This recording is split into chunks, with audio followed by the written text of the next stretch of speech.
గురువారం రోజున Husnabad గ్రంథాలయాన్ని NIT professor కోల ఆనంద్ కిషోర్ పుస్తకాలను ప్రదానం చేశారు. ఈ కార్యక్రమంలో ఆనంద్ కిషోర్ మాట్లాడుతూ, నేను ప్రభుత్వ పాఠశాల కళాశాలలో చదువుకొని ఈరోజు ఎన్ఐటి వరంగల్లో ప్రొఫెసర్గా విద్యార్థులకు పాఠాలు చెప్తున్నానని, కష్టేపల్లి సుక్కేపల్లి అన్నట్లుగా యువత కష్టపడి చదువుతూ ఉన్నత స్థానాలను అందుకోవాలని, భవిష్యత్తులో పోటీ పరీక్షలకు ఉపయోగపడే వివిధ రకాల పుస్తకాలను అందిస్తానని అన్నారు. హుస్నాబాద్ నియోజకవర్గ జేఏసీ కోఆర్డినేటర్ మేకల వీరಣ್ణ యాదవ్ మాట్లాడుతూ, గ్రంథ ఆరామాలు గ్రంథాలయాలుగా రూపాంతరం చెందాయని, నలంద తక్షశిల విశ్వవిద్యాలయాలలో ప్రపంచంలోని విద్యావంతులు చదువుతున్నారని, జ్ఞానము తార్కిక ఆలోచన నైపుణ్యాలను విజ్ఞాన సముపార్జనకు గ్రంథాలయాలు ఎంతగానో ఉపయోగపడతాయని అన్నారు.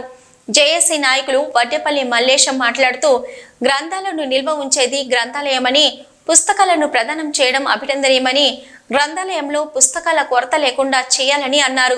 ఈ కార్యక్రమంలో డాక్టర్ ఎదలాపురం తిరుపతి, ఇల్లందుల లక్ష్మణ్ గౌడ్, చందుపట్ల వీర సోమయ్య, లావణ్య, పోటీ పరీక్షలకు సిద్ధమవుతున్న యువతి యువకులు పాల్గొన్నారు. కాలేజ్ ప్రొఫెసర్ గారు కోల ఆనంద్ కిషోర్ గారు బుక్స్ మరి విద్యార్థులకు, అదేవిధంగా సమాజం లోపల ప్రముఖ పాత్ర వహించే యువతకు రేపు భవిష్యత్తు లోపల ఉన్నత స్థాయిలో ఉండటానికి, వాళ్ళు ప్రిపేర్ కావడానికి, చదువుకోవడానికి వీలుగా కొన్ని డిఫరెంట్ బుక్స్ ప్రకృతిని అభివృద్ధి కొరకు, అదేవిధంగా సామాజికంగా అభివృద్ధి చెందే క్రమం లోపల పుస్తకాలను ఇవ్వడం జరిగింది.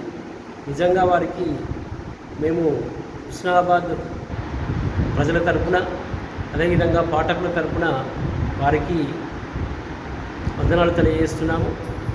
నిజంగా ఈరోజు అన్ని సంపదల కంటే పుస్తక సంపద అనేది చాలా గొప్పది.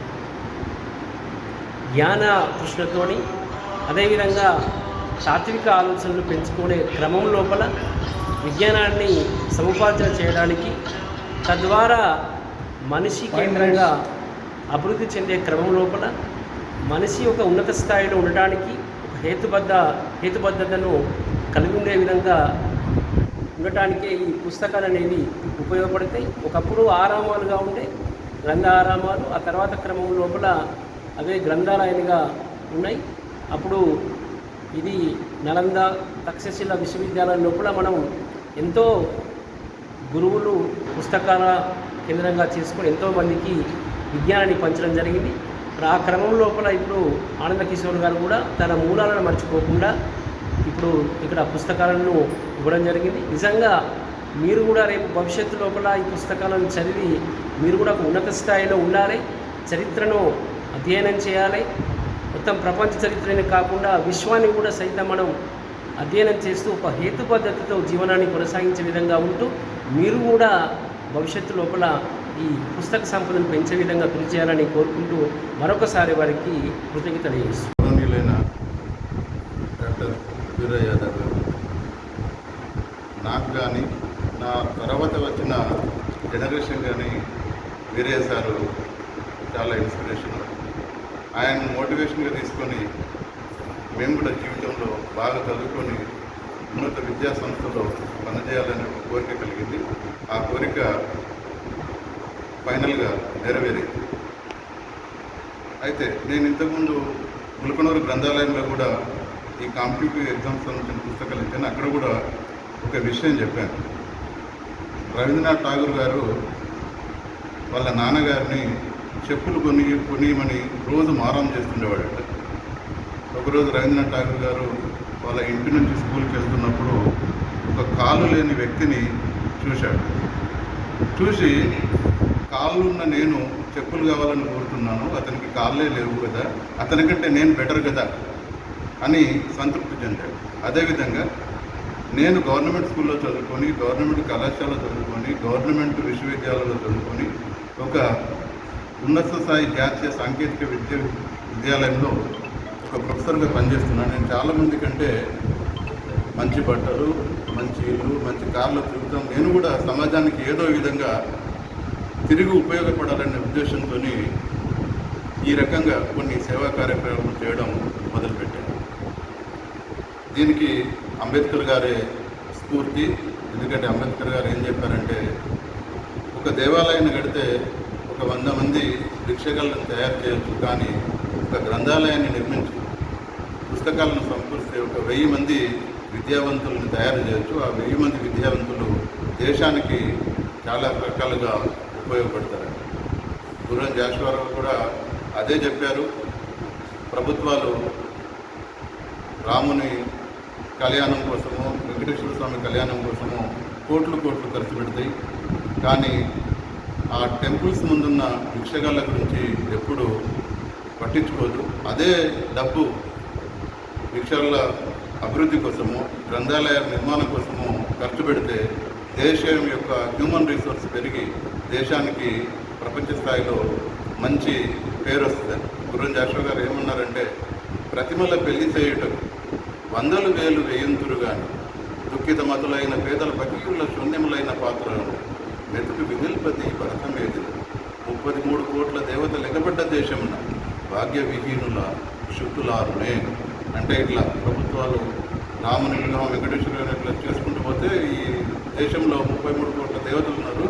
ఒక్కొక్క దేవతకి ఒక్కొక్క కోటి ఖర్చు పెట్టే బదులు ఇప్పుడు ఆర్థికంగా వెనుకబడిన కానీ సామాజికంగా వెనుకబడిన వర్గాలకి ఆ డబ్బును వెచ్చించినట్లయితే వాళ్ళ జీవితంలో అభివృద్ధి వచ్చి వాళ్ళు కూడా దేశానికి ఏదో విధంగా ఉపయోగపడతారని గుర్రం జాషువా గారు భావించారు.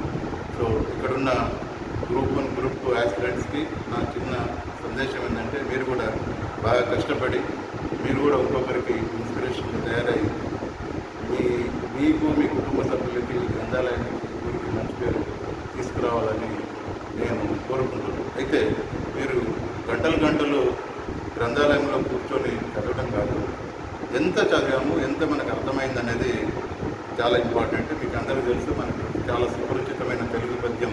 దానిలో ఏం చెప్తారంటే, చదువది ఎంత కలిగిన రసజ్ఞత ఎంచుక చాలకున్న ఆ చదువు నిరర్థకము, గుణ సంయుక్తులెవరు మెచ్చరచ్చటం, పదునుగా మంచి కూర నలపాకము చేసినదైనను అందు ఇంపుదవుడు ఉప్పు లేక రుచి పుట్టగా నేర్చున్నట్టయ్యా భాస్కర్ అని ఒక పద్యం ఉండేది మనం చిన్నప్పుడు చదువుతుంది.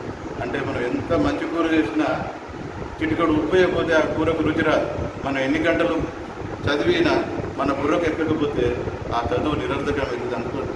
సో నేను ఇక్కడున్న యాస్పిరెంట్స్ అందరినీ కోరుకుంటుందంటే, మీరు కూడా బాగా కష్టపడి చదువుకొని మంచి పేరు తీసుకురావాలి. ఈ అవకాశం ఇచ్చిన అందుకు సంబంధించినటువంటి సమాచారాన్ని అందించడానికి మన ముందుకు వచ్చినటువంటి గౌరవనీయులు మన ప్రాంతీయులు నీటి ప్రొఫెసర్ ఆనంద కిషోర్ గారు, అలాగే ఇవాళ ప్రపంచవ్యాప్తంగా కూడా పుస్తకాలకు ఉన్నటువంటి విలువను దేనితో కూడా వెలగట్టలేము, పోల్చడానికి వీల్లేదు.